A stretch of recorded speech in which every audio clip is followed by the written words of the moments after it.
అందరికీ నమస్కారం. మరీ ముఖ్యంగా కాపు సోదరులందరికీ కూడా హృదయపూర్వక నమస్కారాలు తెలియజేస్తూ ఎలక్షన్లు సమీపిస్తున్నాయి. ఈ సందర్భంలో ఒక విజ్ఞప్తి చేయదలుచుకుంటూ మీకు ఈ వీడియో చేస్తున్నాను. ఏంటంటే ఎలక్షన్లు అనేవి రాజకీయ పార్టీలకు సంబంధించిన వ్యవహారం, కుల సంఘాలకు సంబంధించిన వ్యవహారం కాదు. ఏ రాజకీయ పార్టీకి ఏ కులం కూడా ఫక్త్ 100% ఆ కులం కొమ్ము కాయదు. కాబట్టి మీరు కులాన్ని, ప్రత్యేకించి కాపు కులాన్ని, జనసేనని కలిపి కొంతమంది యువకులు కానీ, కొంతమంది తెలియని వ్యక్తులు కానీ, కొంతమంది పేమెంట్ బ్యాచ్లు ఉంటాయి, కుల సంఘాలు పెట్టుకుని ఆ కుల సంఘాల ద్వారా ప్రచారం చేస్తూ, పబ్లిసిటీ చేస్తూ, డబ్బులు తీసుకుంటూ ఆ పార్టీల దగ్గర, నాయకుల దగ్గర మెప్పు పొందుతూ, కార్యకర్తల దగ్గర వాళ్ళ దగ్గర ఏదో వాళ్ళ జీవనోపాధి కోసం పెట్టుకున్న కుల సంఘాలు కొన్ని ఉన్నాయి. అటువంటి వాళ్ళందరికీ చెప్పేది ఏంటంటే, మీరు మీ నాయకుడు గొప్పతనం చెప్పుకోండి, ఆకాశం ఎత్తుకు చెప్పుకోండి, తప్పులేదు. ఏ రాజకీయ పార్టీ అయినా మీ పార్టీ గురించి చెప్పుకోండి, మీ నాయకుడి గురించి చెప్పుకోండి, వాళ్ళ గుణగణాలు చెప్పుకోండి, వాళ్ళ మంచిట్లు చెప్పుకోండి, వాళ్ళ యొక్క గొప్పతనం చెప్పుకోండి, తప్పలేదు. కానీ కులాన్ని ముడిపెట్టద్దు. ఈ కులం ప్రత్యేకించి వీళ్ళకే చేయాలి అని చెప్పి మీరు డిక్టేట్ చేయొద్దు. మిమ్మల్ని ఎవ్వడూ ఎన్నుకోలేదు. జాతీయ నాయకుడు అని దక్షిణ భారతదేశానికి, ఉత్తర భారతదేశానికి ఏ కులంలోనే లేనన్ని సంఘాలు కాపు కులంలోనే ఉన్నాయి. ఎవరికాడు స్వయం ప్రకటిత సంఘాలు పెట్టేసుకుంటూ, ఆడు ఇష్టం వచ్చేటాడు కార్యక్రమాలు చేసేసుకుంటూ, ఆడు ఇష్టం వచ్చేటాడు పార్టీలు సపోర్ట్ చేసేసుకుంటూ, ఆడు ఇష్టం వచ్చేటాడు రద్దు చేసేసుకుంటాం. ఆడికి చెరగొస్తే రద్దు చేసేస్తాడు. మన జోగ గారు కూడా అలాగే రద్దు చేశారు, ఏదో కాపు సంక్షేమ శాఖ ఏదో పెట్టారు. ఇకపోతే ఈ విషయం అంతా ఎందుకు చెప్తానంటే, కాపునాడు టీవీ అని చెప్పి నిన్న ఎప్పుడో ఒక యూట్యూబ్ ఛానల్లో తిరుగుతుంది, గ్రూప్లో వచ్చింది. అది సామాజిక న్యాయం కోసం సామాన్యుడి స్వరం అంట. ఆకుల తిరుమలరావు అనేట ఆయన కాపునాడు జాతీయ అధ్యక్షుడు. జాతీయ అంటే భారతదేశం మొత్తం కాపులందరికీ కూడా ఈయన అధ్యక్షుడు అన్నమాట, గాలి సుబ్రహ్మణ్యం అని చెప్పి. మరి ఎవడెన్నుకున్నాడో తెలియదు. నేను కాపుడే, వీళ్ళు ఎప్పుడు నేను చూడలేదు, వీడి పేరు ఎప్పుడు నేను వినలేదు. ఎందుకు చెప్తానంటే వీడు అని చెప్పి వీళ్ళు మాట్లాడే మాటలో, వీళ్ళు మాట్లాడిన ఆ ఇంటర్వ్యూ యొక్క సారాంశం క్లుప్తంగా మీకు చెప్తాను. కాపు ఉద్యమ నేత, కాపు నాయకుడు అని పేరు తగిలించుకున్నాడంట ముద్రగడ పద్మనాభం. ఎవరు చెప్తున్నారు అది? ఆ ఇంటర్వ్యూ ఇచ్చిన వ్యక్తి చెప్పట్లేదు, కూర్చొని అడిగి కూడా చెప్తున్నాడు. వీళ్ళిద్దరూ గురు శిష్యులు. అలా ఈ కాపునాడు గాలి సుబ్రహ్మణ్యం అనే వ్యక్తి స్వయం ప్రకటితం కాదు. ఆ మిర్యాల వెంకట్రావు పోత ఈయన పెట్టిపోయినట్టున్నాడు. ఆయన దగ్గర అతను సర్వీస్ చేసేవాడు. ఆయన ఏ విధమైన సర్వీసెస్ చేసేవాడో, ఏం సర్వీసెస్ చేసేవాడో, వ్యక్తిగతంగా ఏం చేసేవాడో అన్నీ కూడా పెద్దవాళ్ళందరికీ తెలుసు. మీరు పెద్దలు ఎవరైనా అడగండి, ఏంటి గాలి సుబ్రహ్మణ్యం ఆయన మిర్యాల వెంకట్రావు దగ్గర ఉండి ఏం చేసేవాడండి ఏంటంటే అని చెప్పి చెప్తారు. ఏదో తెలియదు అనుకుని ఏదో మైక్ ముందు కొంచెం వాగెత్తో కాదు. తెలుసుకునే వాళ్ళు కొంతమంది ఉంటారు, తెలుసుకునే వాళ్ళు కొంతమంది ఉంటారు. కాపులకి ఏ విధమైన న్యాయం చేశాడండి అని చెప్పి తిరుమలరావు అడుగుతాం. అప్పుడు అతను చెప్తాం, పవన్ కళ్యాణ్ అనేవాడికి దేవుడు అనేవాడు ఉన్నాడండి, పవన్ కళ్యాణ్ కూడా ఉన్నాడు అతను దేవుడు, లేకపోతే ముద్రగడ పద్మనాభం ఈ జోగే గారు అలా ట్రాప్లో పడకుండా పవన్ కళ్యాణ్ దేవుడే కాపాడాడు అని చెప్పి చెప్తాడు.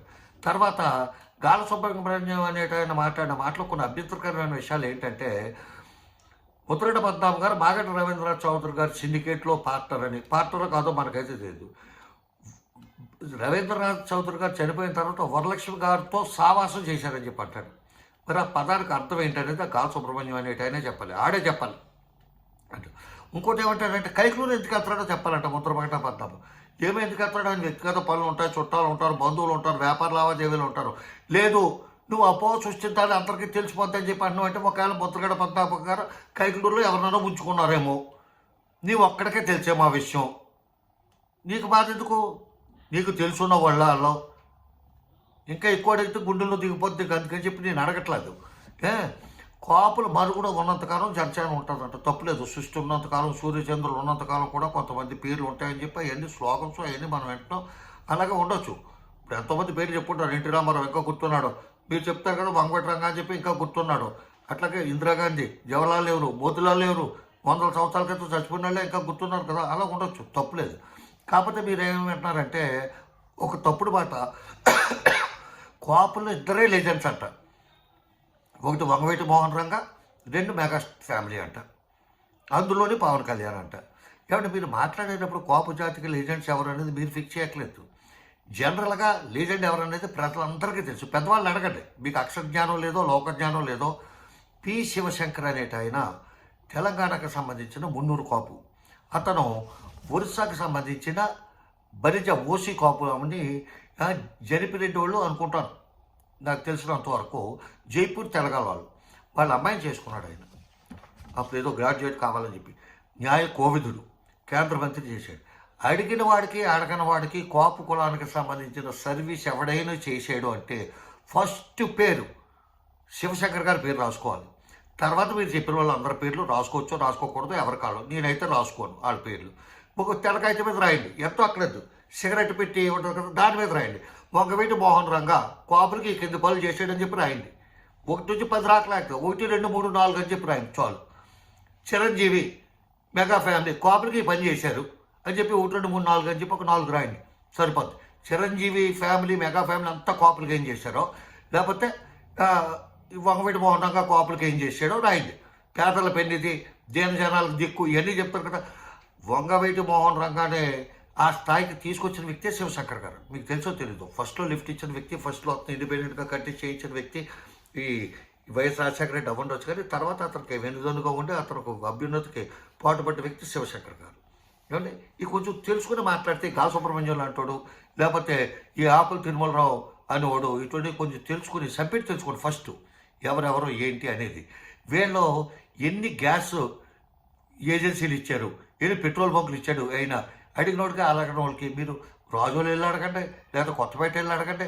ఆ గ్యాస్ ఏజెన్సీలు ప్రారంభకులు ఎవరు, అవి వస్తానికి సబ్ ఏజెన్సీలు ఇచ్చి మళ్ళీ పార్లమెంట్లో బిల్లు పెట్టించి సబ్ ఏజెన్సీలు అన్నీ కూడా మెయిన్ ఏజెన్సీలు చేసి ఎన్ని చేసిన శివశంకర్ గారు కొన్ని వేల మంది కోపుల కుటుంబాల అభ్యున్నతికి పాటుపడ్డ వ్యక్తి. ఆయన మున్నూరు కోపం ఉండొచ్చు. మన గోదావరి జిల్లాలో పెద్ద పెద్ద నాయుళ్ళు, పెద్ద పెద్ద జమీందారీ ఫ్యామిలీలు, నేను అట్లా తప్పుగా అనుకోవద్దు. ఆ రోజుల్లో మొండలు ఉండటం పెద్ద ఫ్యాషను. మొండల కాడ ఎడుతూ లేకపోతే క్లబ్బుల ద్వారా ఎడుతూ వాళ్ళు పని చేయగలరు. వచ్చి ఉన్న టైంలో అతి తక్కువ కాలంలో చాలా ఎక్కువ పనులు చేసేవాళ్ళు ఉన్నారు. అప్పుడు 4, 5 పదాలు చేసేవారు. అది ఖాళీ ఉండేది కాదు. అదొక స్టేటస్ టెంపుల్. ఈవేళ పులసలు తెప్పిందామా, పండుగప్ప తెప్పిందామా, సిరమే తెప్పిందామా, లేదా రెయ్యలు తెప్పిందామా, బొమ్మిడాలు తెప్పిందామా, ఎవరో 10 మందికి భోజనాలు పెట్టామా లేదా, పెద్ద పెద్దవాళ్ళు మన ఇంటికి వచ్చారా లేదా అంటాం. వీళ్ళ యొక్క దర్పం చూపించాం, వీళ్ళ యొక్క స్టేటస్ చూపించాం. ఆ రోజుల్లో ఎవరన్నా ఉంచుకుంటాం కూడా స్టేటసే. అలాగే చేశారు తప్ప శివశంకర్లకు సర్వీస్ చేసిన వాళ్ళు ఉభయ గోదావరి జిల్లాలో పెద్ద పెద్ద కోపలని చెప్పుకున్న వాళ్ళు కూడా చాలామంది తక్కువ ఉన్నారు. ఇది వేరే ఎవరికైనా మనసు నొప్పించవచ్చు, కానీ విషయం ఒకటి. ఇక ఏంటంటే పద్మనాభ గారు మొలతాడు కట్టుకుంటూ రానోడు కూడా నన్ను మొలతాడులు కట్టుకుంటూ రానోడు కూడా నన్ను ప్రెసిడెంట్ అని చెప్పి మన ఏదో ప్రెస్ స్టేట్మెంట్ పెడితే దానికి మొలతాడు చూస్తాం ఏంటంటే, డ్రాయర్ ఇప్పి చూస్తాం ఏంటంటే, గాలి సుబ్రహ్మణ్యం అని కూడా మాట్లాడే మాటలకు అర్థం పడతలేదు. మొలతాడు ఎవరు చూస్తాడో మొలతాడు పట్టుకెళ్ళాడు. నీ కూడా ఇప్పుడు దాకా ఉన్నవాళ్ళు అందరూ మొలతాడు లేని వాళ్ళే కదా. అంటే ఇప్పుడు వరకు ముద్రగడ పద్మనాభం ఇప్పుడు వైఎస్ఆర్ కాంగ్రెస్లోకి వెళ్ళాడు, లేకపోతే కాపులకు వ్యతిరేకంగా జనసేనలోకి వెళ్ళకుండా దాంట్లోకి వెళ్ళాడు కాబట్టి తిట్టుకుంటున్నారు, బాగానే ఉంది. అంటే ఇప్పుడు దాకా ముద్రగడ్డకు ఫాలోవర్స్ అందరూ కూడా మొలతాడు లేని వాళ్ళైనా. ఈ గాలి సుబ్రహ్మణ్యం ఒక్కడే మొలతాడు కట్టుకున్నాడు పలుకుతాడులాగా, గేదెలకి ఎత్తారు కదా కంటాడని చెప్పి అటువంటి ఒక్కడే కట్టుకున్నాడు. వీడు బొరుచుతూనే మాట్లాడే మాటలు కొంచెం ఒళ్ళు దగ్గర పెట్టుకుని మాట్లాడాలి. సుబ్రహ్మణ్యం గారు మీరైనా తిరుమలరావు అయినా అని.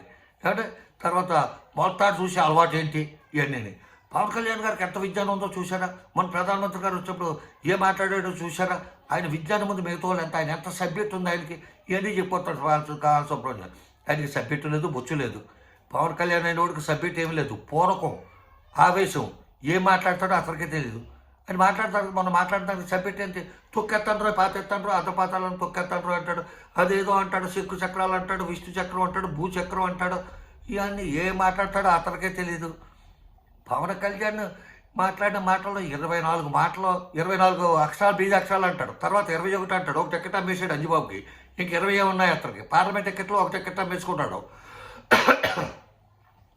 ఇచ్చేసావు, పార్టీలో జాయిన్ చేసుకుని ఇచ్చావు, వేరే పార్టీ వాడిని నువ్వు జాయిన్ చేసుకుని ఇస్తే పర్లేదు. తెలుగుదేశం వాడిని తీసుకొచ్చి జనసేనలో టికెట్ ఇస్తామంటే తెలుగుదేశానికి నీకు పొత్తున్నప్పుడు దాన్ని అమ్ముకోవటానికి ఏమంటారు? అమ్ముకోవటమే అంటారు నా దృష్టిలో అయితే, ఏదో చెప్తారు. తర్వాత ముద్రగడ పద్మనాభం గారికి ఇతను గాలి సుబ్రహ్మణ్యుడు వార్నింగ్ ఇస్తాడు. ఏంటంటే వాళ్ళ కొడుకులు కూడా బయట తిరగని పరిస్థితి తెచ్చుకోకండి, కిర్లంపూడి దాటవు. ఏంటంటే వెళ్ళు ఒకసారి వెళ్ళు, నువ్వు కిర్లంపూడి వెళ్తావో, ముద్రగడ పద్మనాభం గారు ఇంటికి వెళ్తావో, లేకపోతే కాన్స్టిట్యూషన్లోకి వెళ్తావో వెళ్ళు. నువ్వు నా తిరుమలరావు కలిపి వెళ్ళండి. ముద్రగడ పద్మనాభం తిరగడం అని అన్నారు కదా, మీరు వెళ్ళి ఆ కిర్లంపూడిలోనో ఎక్కడైనా ఏదో వీధిలోనో గుడిదారో కూర్చోండి. బాగా మిగిలితే మీ బట్టలు చెప్పులు మిగులుతాయేం, లేకపోతే అవి కూడా మిగలవేమో, మీ బాడీ అయితే మిగలదు. ఆయన ఏదో తిరగనేమో అటువంటి పెద్ద పెద్ద మాటలు మీరే కొద్ది కాపులు, మిగతా వాళ్ళందరికీ పౌరుషాలు ఉంటాయి. పాలేరుతనం చేసిన కాపులు, పేమెంట్ కాపులు మీకే ఎంత నోరు దూలం ఉంటే మిగతా వాళ్ళకి ఎంత ఉంటుంది? ఒకటి సినిమా వాళ్ళతో పరిచయం ఉందని చెప్పి ముద్రగడ పద్మనాభం గారు ఏ విధమైన పరిచయం? ఆడవాళ్ళతో పరిచయమా, మగవాళ్ళతో పరిచయమా? అది చెప్పాలి ముందు. ఏంటంటే మాటలు మనలో మనం ఇలా కొట్టుకు సత్తే ఏముంది? మీరు కాపు జాతికి మీరు చేసేస్తా, నువ్వు చేసినది ఒక పని చెప్పు. రంగా ఏమీ చేయలేదు, చిరంజీవి ఏమీ చేయలేదు అంటాడు. రక్తదానం అంటే రక్తదానం కోపలు ఇచ్చిన రక్తమే. వాళ్ళ ఇంట్లో వాళ్ళు రక్తం ఇస్తాం, అది బయట దానం చేస్తా కాదు. జనాలందరూ ఎప్పుడైనా చిరంజీవి ఏమైనా ఏం చెప్పండి, కళ్ళు ఇచ్చేయండి, కీళ్ళు ఇచ్చేయండి, కిడ్నీలు ఇచ్చేయండి, లివర్ ఇచ్చేయండి, రక్తం ఇచ్చేయండి అన్నాడు తప్ప ఆయన ఏమీ ఇవ్వలేదు. ఏదో గ్యాస్ బండ్లు ఇచ్చాడు ఏంటంటే సోషల్ స్టేటస్ కోసం ఇక తప్పనిసరి పరిస్థితుల్లో కాన్పట్టాయి ఇచ్చినాయి తప్ప వాళ్ళ కోపులకి చేసేసింది ఏమీ లేదు. వంకవిట్లంగా కూడా కోపులకి చేసేసింది ఏమీ లేదు. వాళ్ళ అబ్బాయి కూడా చేసింది ఏమీ లేదు. ఓన్లీ విగ్రహాలు ఆవిష్కరించడానికి తిరుగుతున్నాడు. అతను అంతకుమించి ఏం తిరగట్లేదు. ఏ కమ్యూనిటీకి సంబంధించి ఒక డెవలప్మెంట్ యాక్టివిటీ కానీ ఒక కమ్యూనిటీ డెవలప్మెంట్ కానీ తిరగట్లేదు. నా ఉద్దేశం అయితే అది. మీరేమన్నా అనుకోవచ్చు రంగా గారి గురించి, ఎడ్ల గురించి. ఎందుకంటే నేను చెప్తున్నాను, నేను వ్యక్తిగతంగా వాళ్ళు ఏదో పేరు తెచ్చుకున్నారు, వాళ్ళంతా కూడా వెళ్ళాం, రంగా కూడా తిరిగాం, దెబ్బలు తిన్నాం అని ఏడ్చాం. నేను అందులో ఒకటే, నేను కూడా దెబ్బలు తిన్నాను. నేను పాంపర సంస్కృతి గొంజా లక్ష్మణస్వామి అయితే సీరియస్గా మీరు చిత్తకొట్టి బాధ చూపారు. అవన్నీ మేము అనిపించి రంగా కొడుకుండగానే స్టేజ్ మీద చెప్పాను, 1-2 సార్లు చెప్పాను, ఒక వీడియో కూడా చేసి పెట్టాను. దాని గురించి కాదు, మీరు అసలైన నాయకుల్ని శివశంకర్ గారు లాంటి వాళ్ళని మాట్లాడకుండా ఎప్పుడు చూస్తే ఈ రంగా పేరు చెప్పి రంగా విగ్రహం పెడుతున్నామండి అని చెప్పి డబ్బులు అడుక్కునే వాళ్ళు కొంతమంది ఉన్నారు.